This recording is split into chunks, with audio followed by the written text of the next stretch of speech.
Get 5 coffins ready. What's up everybody, Shenmo here, and today we're talking about Terra.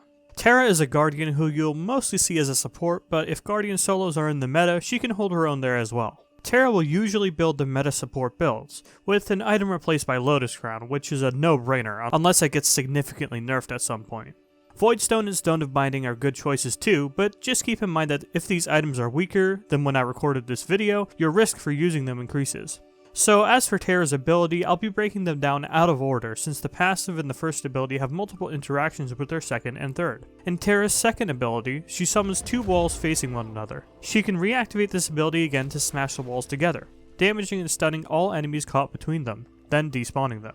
This ability is extremely slow on startup, so if you're going for an instant stun on someone, chances are you'll need to lead the walls a little bit. It's pretty tricky to time, and you'll want to learn the timing as well as the range well if you want to catch people with this ability often. The ability is far from bad, but it's going to feel pretty clunky at first. Terra's 3 summons a large area with a stone totem in the middle, which can be destroyed by enemies with 3 basic attacks. When the totem is active, the large area heals all allies within the radius. Now let's touch on how Terra's first ability and passive works with these abilities.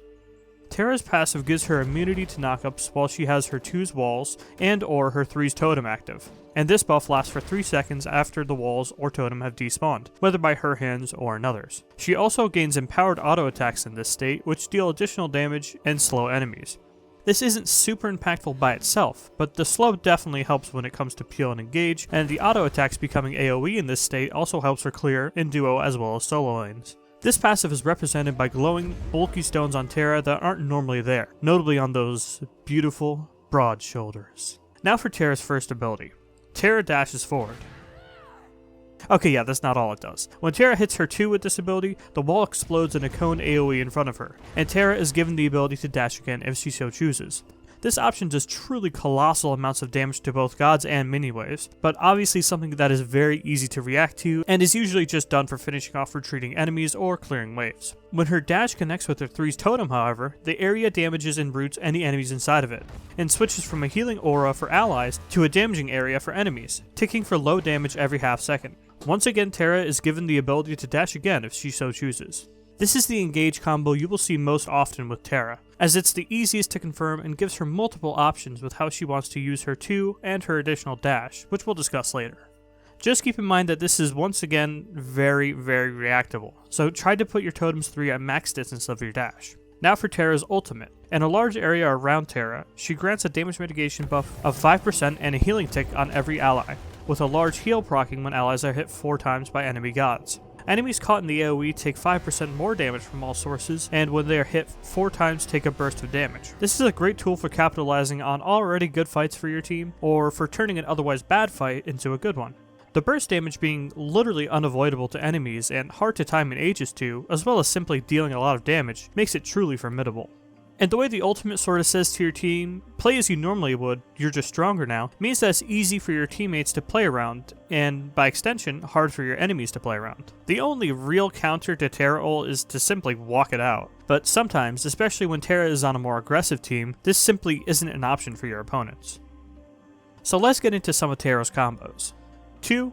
Hit confirm the stun, 3. Dash, auto if you can for the slow, then dash again to chase. Next, 3, dash, wait for any movement ability if they have any, then use your 2 to stun. With this combo you can also utilize your dash after your root or your stun, depending on how far their movement ability goes. As for using your ultimate during these combos, you almost never want to start with it since it makes Terra's already very reactable combos even more reactable.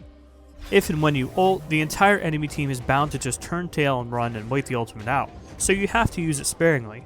Just be careful that you're not so conservative with it that you end up not using it at all. Again, like in my other guides, from here on in, most combos are just variants of these few combos, changing on the fly depending on the gods you're engaging onto as well as what gods they have around them. Sometimes holding your dash during a combo to bait out peel, sometimes faking out people by simply throwing out your 3 or 2 and not acting out on it. Little things like that to take advantage of Terra's telegraphed yet open-ended abilities by baiting knee-jerk reactions from enemy squishies and tanks alike.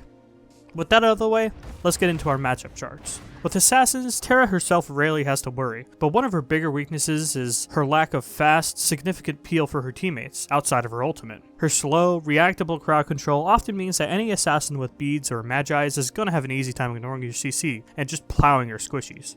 Don't read into that. Another reason why Lotus Crown is so solid on her. If you can't peel for your squishies, just make them tankier. With warriors, well, you're in the support role, so it's the usual affair of trying to simultaneously out-peel and out-engage one another. But Terra has the benefit of being extremely tanky with notable damage, with a bit more utility on her side than most warriors, what with her healing and damage mitigation for her teammates. When fighting them in solo lane though, her level 1 is terrible. No pun intended. So once we're out of a meta where solo laners are level 2 once they hit the first wave, Terra is going to struggle.